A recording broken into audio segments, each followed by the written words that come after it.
Ravi de vous voir.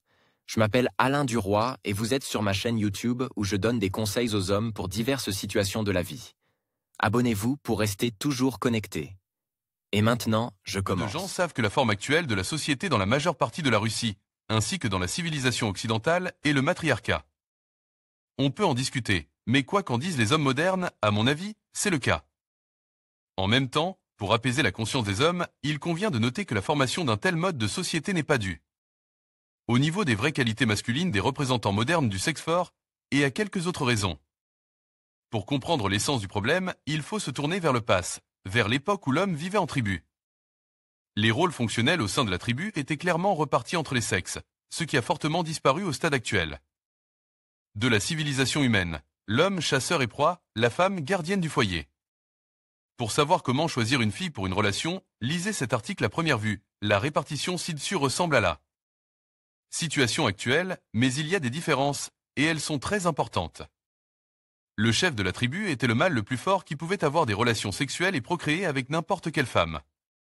Si l'on identifie un rôle plus important des hommes dans la tribu, il représente pour les femmes un tampon entre l'environnement extérieur et la structure organisée au sein de la tribu. Un homme est un défenseur contre les prédateurs, ainsi que contre les représentants d'autres tribus à l'esprit négatif. Sans un homme, une femme ne pourrait tout simplement pas survivre, il est le bastion et la pierre angulaire de la structure existante à l'époque.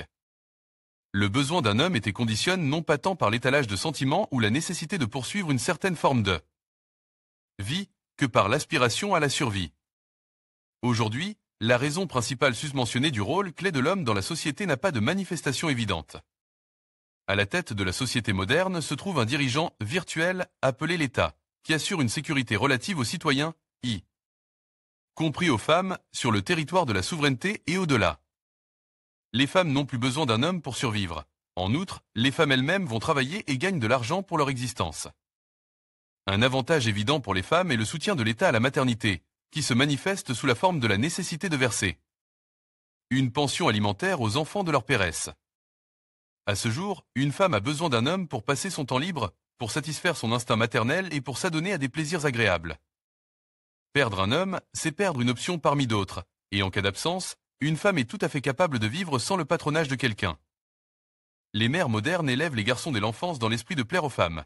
Tu es un homme, tu dois, et les filles ne doivent pas être offensées, et un vrai homme ne ferait pas ça, et une sorte de club pour la destruction de l'importance masculine. Malgré cela, les femmes souffrent constamment du manque de vrais hommes. Ce pourquoi elles se sont battues, elles l'ont obtenu. Qu'il soit bon ou mauvais, cela n'a pas d'importance et il ne sert à rien de s'en préoccuper. Vivez pour vous-même, prenez soin de vous et suivez votre propre chemin.